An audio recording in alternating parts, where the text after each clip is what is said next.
اور مجھے ہونی چاہیے، ہمیں اتنی قدر نہیں۔ ایک مثال قرآن عزیز میں اللہ تعالیٰ نے دی ہے، یحبونہم کحب اللہ، بتوں کی، بت پرستوں کی بات کرتے ہوئے اللہ نے فرمایا وہ اپنے بتوں سے اس طرح محبت کرتے ہیں جس طرح اللہ سے محبت کی جاتی ہے۔ یحبونہم کحب اللہ، اللہ کی محبت کی طرح وہ ان بتوں سے محبت کرتے ہیں، یعنی ان کا نام لیتے ہیں، ان کے خلاف بات کو برداشت نہیں کرتے، اپنی قیمتی مال و متاع ان بتوں کے اوپر نشاور کرتے ہیں، جانور لا کے اس بتوں کے استھان پر ذبح کرتے ہیں، خون بہاتے ہیں، ان کے اوپر دودھ کا غسل دیتے ہیں، جی خون بہاتے ہیں ان بتوں پر۔ یحبونہم کحب اللہ، جیسا کہ قدر کرنے کا حق ہے اللہ کی، اس طرح ہم نے قدر، اور آج ہماری ذلت کا سبب بھی یہ ہے، آج ہماری ناکامی کا باعث بھی جس چیز میں ہم اپنی نجات اور اپنی کامیابی تلاش کر رہے ہیں وہاں کروڑوں سال گزر گئے ہیں، کسی کو کامیابی نہیں ملی ہے، لیکن ہم نے اپنا رستہ بدلا۔ چاہیے تو یہ کہ ہم نصاب زندگی تبدیل کر لیں۔ جو نصاب بندے کو کامیاب نہ کر سکے، جو تعلیم، جو سکول، جو کالج، جو کتاب بندے کو بدل نہ سکے، اس کو چھوڑ دینا چاہیے، کوئی دوسری کتاب پڑھنی چاہیے جو بندے کو تبدیل کر دے، کوئی دوسرا بندہ ڈھونڈنا چاہیے جس سے بندے کا ظاہر اور باطن بدل جائے۔ لیکن اللہ کہتا ہے وَمَا قَدَرُ اللَّهَ حَقَّ قَدْرِهِ، جیسے کہ قدر کرنے کا حق ہے ویسے تم نے قدر۔ ہم کیا قدر کریں اللہ کی؟ کوئی بندہ سوال ہی کرتا ہے جناب آپ اس آیت کو بار بار پڑھ رہے ہیں تو پھر اللہ کی قدر کیا ہے؟ کیا قدر کریں اللہ کی؟ ایک تو یہ بات سمجھنی چاہیے کہ اللہ تعالی ہماری شاہ رگ سے بھی زیادہ ہمارے قریب ہے۔ نحن اقرب الیہ من حبل الورید۔ میں نصیر صاحب کے کان میں کوئی بات کر سکتا ہوں یا سید ظہیر شاہ صاحب کے کان میں کوئی بات کر سکتا ہوں جس کا آپ کو پتہ نہیں چلے، آپ اپنے کانوں میں ایک دوسرے سے خسر پسر کر سکتے ہیں۔ میرا اللہ وہ ہے انہ علیم بذات الصدور، جو سینوں میں پیدا ہونے والے خیالات کو بھی جانتا ہے، اس سے آپ کوئی خسر بھی چھپا نہیں سکتے۔ اب قدر اس کی یہ ہے جیسے وہ کہتا ہے ویسے کرے۔ کسی بندے کا باپ بیٹھا ہوا موجود، اس کے سامنے وہ شرارتیں کرے، اٹکیلیاں کرے، وہیں مجمع میں بیٹھا کوئی بندہ اس کے باپ سے کہے کہ جناب اس کو اپنے بیٹے کو سمجھاؤ، اس کو شرم نہیں آتی، آپ بھی بیٹھے ہوئے اور پھر بھی یہ شرارتیں کر رہا ہے، تو ہم کہیں گے اس بچے نے اپنے باپ کی قدر نہیں کی، اپنے باپ کی عزت کو مٹی میں ملا دیا۔ دیکھو اس کی وجہ سے اس کے باپ پر تھو تھو ہو رہا ہے، اس کے باپ کی عزت خاک میں مل گئی بیٹے کی وجہ سے۔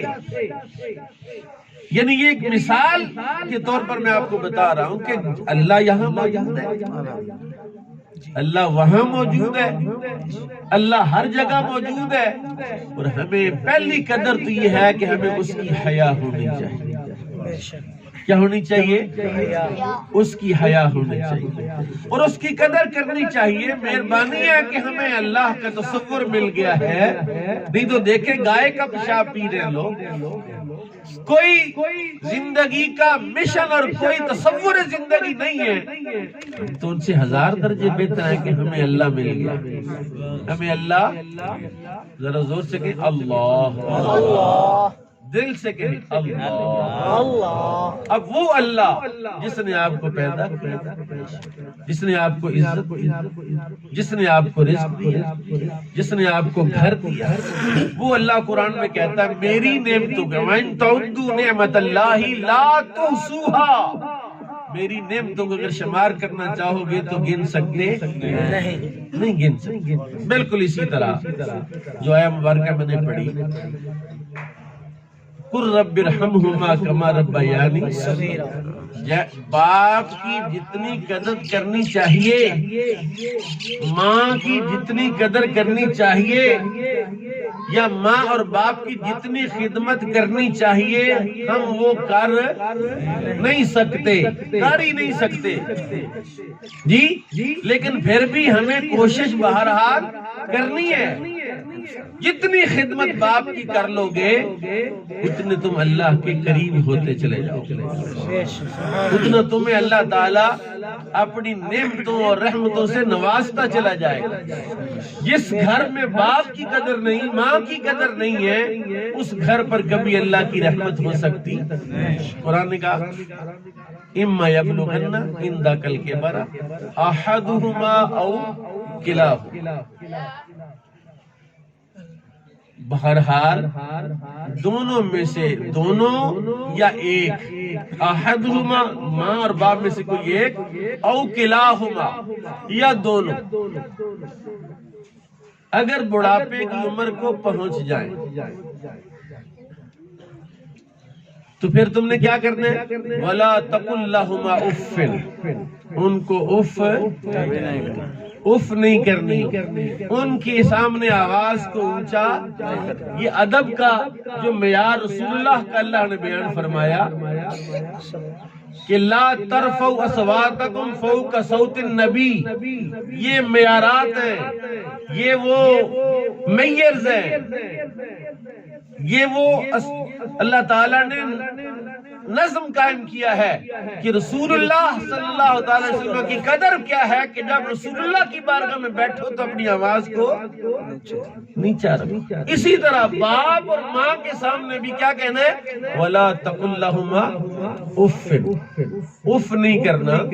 اف سے مراد ہر وہ بات جو باپ کو تکلیف دے، ہر وہ دوستی جو باپ کو تکلیف دے، ہر وہ تعلق جو باپ کو تکلیف دے، ہر وہ کھانا جو باپ کو تکلیف دے۔ یعنی آپ سگریٹ پیتے ہیں تو باپ کو تکلیف ہوتی ہے، تو آپ خوش نصیب ہیں کہ آپ کو کوئی سگریٹ سے منع کرنے والا ہے۔ آپ کی کوئی حرکت آپ کے باپ کو تکلیف دیتی ہے تو یہ بھی اف ہے۔ آپ کہتے ہیں میں نے تو ابا جی کے سامنے کبھی اونچی آواز نہیں کی، کبھی اف نہیں کیا، تو ابے سے پوچھے تو ابا کہتا توبہ کرو۔ بیوی، دوست، اولاد، کیا عجیب بات ہے کہ ایک بچہ پیدا ہوا، اس کا باپ ہو تو اس کی ماں نے ساری زندگی اس بچے کی خدمت میں گزاری، ساری زندگی شادی نہیں کی، کما کما کے تو اس بچے کو پڑھایا۔ بچہ CSS کے امتحان پاس کر گیا جی، اعلیٰ پوسٹ پر پہنچ گیا، اچھا رشتہ مل گیا، اچھا سا مکان مل گیا۔ اب اتفاق ایسا ہوا کہ اللہ تعالیٰ نے اس کے بیٹوں کو اولاد دی، پوتیاں پوتے دی اللہ نے ماں کو۔ ماں کی ایک آنکھ نہیں تھی، اس عورت نے، اس بیٹے کی بیوی نے فارمولہ یہ نکالا کہ اپنے بچوں سے کہا کہ تم یہ کہا کرو کہ اماں کہانی ہے دادی، اس کی ایک آنکھ سے ہمیں ڈر لگتا ہے۔ یہ کہانی بنائی اور اس نے ماں کو شور سے کہا کہ بچے ڈرتے ہیں، تمہاری ماں کی ایک آنکھ ہے، اس کو کسی اور مکان میں شفٹ کر۔ برداشت کرتا رہا لیکن وہ ظاہر مطالبات سے بڑھتا گیا۔ اس نے ماں کو الگ سے مکان لے دیا اور اس کے لیے ایک آیا رکھ دی، خدمت کرنے والی رکھ دی۔ وقت گزرتا گیا، ہفتے میں 15 دن میں آنا جانا ہوتا، پھر مہینے کے بعد آنا جانا۔ اس ماں کا آخری وقت آ گیا، اس نے کاغذ اور قلم لیا اور لکھا کہ بیٹا میں کہانی نہیں تھی، تو بچپن میں تیری ایک آنکھ ضائع ہو گئی تھی، تو ڈاکٹر نے کہا کہ یہ بچہ ساری زندگی کانا ہی رہے گا، تو یا اس کے لیے کوئی آنکھ کا بندوبست کرے۔ میں نے اپنی آنکھ تجھے دے دی، میں کہانی، میں نے اپنی آنکھ تجھے دے دی تھی، اب تیرے بچے میری کانی آنکھ سے ڈرتے ہیں، کانی میں نہیں تھی، کانا تو تھا۔ اب میں جا رہی ہوں، اب اللہ کے حوالے۔ تکیے کے نیچے وہ خط پڑا تھا، ماں مر گئی تھی، اطلاع ہوئی، آیا وہ خط لے کے پڑا۔ اب پچھتائے کیا ہو جب چڑیاں چپڑی کھیلتی ہیں۔ وَلَا تَقُلْ لَهُمَا اُفٍّ کا یہ مطلب نہیں ہے کہ ابے کے سامنے اونچا نہیں بولتا، اوے ابے کی ماں کی ہر بات جو انہیں تیرے لیے ناپسند ہے تو اس کو چھوڑ دے، پھر تو فرما بردار اور تابعدار بیٹا ہے۔ اور اگر دوستیاں تیری اپنی ہیں، تو بدماشوں کے پاس بیٹھتا ہے، بد عقیدہ لوگوں کے پاس بیٹھتا ہے، ایسے لوگوں کے پاس بیٹھتا ہے جن کے عقیدے درست نہیں، جن کے کردار درست نہیں، تو یہ بھی اف کی ایک صورت ہے۔ قرآن کہتا ہے وَلَا تَقُلْ لَهُمْ اُفٍّ وَلَا تَنْهَرْهُمَا، ان کو جھڑکنا بھی نہیں، وَقُلْ لَهُمَا قَوْلًا كَرِيمًا، اور ان کے لیے نرم بات کرنا۔ کتنی کی نرم بات کر سکتے، اس سے بھی نرم بات کرنی ہے۔ اور تم ادھر باپ سے نرمی سے بات کرو کہ ادھر عرش کا رب تم پر اپنی رحمتوں کو نشاور فرمائے گا۔ بے شک، سبحان اللہ۔ تم اپنے باپ سے اپنی ماں سے جتنی نرمی برتتے چلے جاؤ گے اتنا اللہ تم پر اپنا کرم کرتا چلا جائے گا۔ اور اس کے بعد کیا فرمایا؟ وَاخْفِضْ لَهُمَا جَنَاحَ الذُّلِّ، جتنی عاجزی کسی کے لیے کی جا سکتی ہے اس سے زیادہ عاجزی اپنے ماں اور باپ کے لیے کر۔ اپنے ماں اور باپ کے لیے عاجزی کر۔ کتنی عاجزی کر سکتے ہیں اپنے باپ کے لیے، اپنی ماں کے لیے کتنی عاجزی کر سکتے ہیں، یہ آپ بہتر جانتے ہیں۔ کہتے ہیں ہمارے خاندان میں رواج ہی نہیں ہے عاجزی کرنے کا، کہ میرے خاندان میں کبھی میرے خاندان میں کسی نے اپنے باپ کے پاؤں نہیں چومے تو میں کیسے چوموں، رواج ہی نہیں ہے۔ ماں کے قدم کبھی کسی نے نہیں چومے تو میں کیسے چوموں، رواج ہی نہیں ہے۔ باپ کے ہاتھ کوئی نہیں چومتا تو میں کیسے چوموں، رواج ہی نہیں ہے۔ رب تعالیٰ نے وحی کے ذریعے بتلا دیا وَاخْفِضْ لَهُمَا جَنَاحَ الذُّلِّ مِنَ الرَّحْمَةِ، ایک جنرل بات اللہ نے کہہ دی، اپنی عاجزی کے بازو اپنے باپ اور ماں کے لیے پھیلا دو۔ اس کی جو صورت بھی ہے، ابھی ہم میلاد مناتے ہیں تو اس میں ہمارے پاس دلیل کیا ہے؟ قُلْ بِفَضْلِ اللَّهِ وَبِرَحْمَتِهِ فَبِذَلِكَ فَلْيَفْرَحُوا، فَلْيَفْرَحُوا کی جو بھی صورت ہے، خوشی مناؤ، جس طرح بھی خوشی کر سکتے ہو شریعت کے دائرے میں اتنی خوشی کر سکتے ہو۔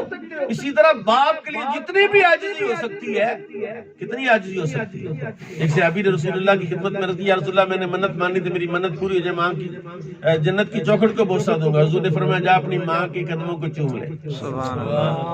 اس نے کہا میری ماں تو فوت ہو گئی، آپ نے فرمایا اپنی ماں کی قبر کو قدموں سے کی طرف سے چوم لے، تیری منت پوری ہو جاتی۔ اور یہ بھی یاد رکھے نہ ماں کبھی مرتی ہے نہ باپ کبھی مرتا ہے۔ ماں اور باپ کبھی مرتے نہیں، وہ تو منتقل ہوتے ہیں، اس جہان سے اگلے جہان میں جاتے ہیں، مرتے نہیں ہیں۔ زندگی میں ان کی جسم کے ساتھ تعلق ہوتا ہے، مرنے کے بعد ان کی روح کے ساتھ تعلق قائم کرنا ہوتا ہے۔ جس کا بھی اپنے ماں اور باپ کی قبر کے ساتھ اس کی روح کے ساتھ تعلق ہوتا ہے، اللہ کیا اس کو اجر دیتا ہے؟ رسول اللہ نے فرمایا جو اپنے باپ کی قبر پر یا ماں کی قبر پر ہر ہفتے جائے اس وقت تک مر نہیں سکتا جب تک اللہ اس کے سارے گناہ نہ معاف فرمائے۔ اللہ تعالیٰ اس کو شہید کی موت نصیب فرمائے گا جو قبر پر جاتا ہے۔ تو جو قبر پر جانے کا یہ اجر ہے تو زندگی میں خدمت کرنے کا کتنا اجر ہے؟ رسول اللہ نے فرمایا ایک لقمہ حلال کا ماں کو کھلایا، باپ کو کھلایا، اللہ جنت میں ایک محل عطا فرمائے گا۔ 2 لقمے کھلائے گا تو 2 محل عطا فرمائے گا۔ اپنے باپ کی زیارت کے لیے جتنے قدم اٹھائے گا ہر قدم پر 100 نیکیاں اللہ عطا فرمائے گا، 100 گناہ مٹائے گا، 100 درجے بلند فرمائے گا۔ سبحان اللہ۔ نعرہ تکبیر، نعرہ رسالت، نعرہ حیدری، نعرہ غوثیہ۔ وَاخْفِضْ لَهُمَا جَنَاحَ الذُّلِّ مِنَ الرَّحْمَةِ وَقُلْ رَبِّ ارْحَمْهُمَا۔ آخری بات ہے، بندہ اللہ سے عرض کرتا ہوں مولا جتنی خدمت میرے ماں باپ نے میری کی میں اتنی کر، جتنی ماں باپ کی قدر کرنی چاہیے تھی یا اللہ میں نہیں کر سکتا۔ وما قدر اللہ حق قدر، جتنی قدر مجھے کرنی چاہیے میں نہیں کر سکا یا اللہ میں نہیں کر سکا۔ تو اب کوئی صورت ہے؟ اللہ نے کہا ہاں میں تیرا رب ہوں، تیرے لیے ایک اور صورت میں نے تیار کر رکھی ہے۔ یا اللہ کیا فرمایا، تو ہر وقت دعا کیا کر، یا اللہ جس طرح میرے ماں باپ پر رحم فرما۔ اور پھر رحم کی ایک صورت بھی بیان فرما دی کہ اللہ نے اپنے ماں باپ پر جو رحمت کے سوال کرنے کو حکم دیا، اس کی ایک مثال بیان کی ہے، بڑی باریک بات ہے اگر آپ سمجھے تو۔ اللہ نے فرمایا وَقُلْ رَبِّ ارْحَمْهُمَا كَمَا رَبَّيَانِي صَغِيرًا، یا اللہ جب میں چھوٹا بچہ تھا، نہ ہل سکتا تھا، نہ بول سکتا تھا، نہ پکڑ سکتا تھا، تب میری ہر ضرورت کا لحاظ کس نے کیا؟ میری ماں نے کی۔ تب میرے باپ نے میری بیماری کے وقت، آدھی رات کو میں بیمار ہوا نمونیا، میرا باپ آدھی رات کو، اس نے یہ نہیں دیکھا اس وقت جائیں گے تو کیا نقصان ہوگا، اتنی سردی ہے، ٹھنڈ ہے، اس کو بھی اس نے بالائے طاق رکھتے ہوئے وہ مجھے اسی وقت ڈاکٹر کے پاس لے گیا۔ میری ہر ضرورت کا لحاظ اس وقت اس میرے باپ کے لیے میرے سوا کوئی خوشی نہیں تھی۔ یا اللہ جس طرح بچپن میں انہوں نے مجھ پر رحم فرمایا، اس طرح کا رحم تو میرے ماں باپ پر فرما، تو میرے ماں باپ پر رحم فرما جس طرح کا رحم انہوں نے بچپن میں مجھ پر فرمایا۔ اللہ تعالی حنیف صاحب کے والدین کی بخشش فرمائے، مغفرت فرمائے۔ ہر شخص کے لیے یہ دونوں صورتیں موجود ہیں، جن کے والدین زندہ ہیں، جتنی خدمت کر سکتے ہو تم حق ادا نہیں کر سکتے، حق ادا ہو ہی نہیں سکتا، اور کرو خدمت، اگر نہیں کر تو اب شروع کرو، اور اتنی خدمت کرو کہ اللہ راضی ہو جائے، ماں باپ راضی ہو جائیں۔ اللہ تعالیٰ والدین کی خدمت کی توفیق سے مالا مال فرمائے۔ وما علیہ الا اللہ۔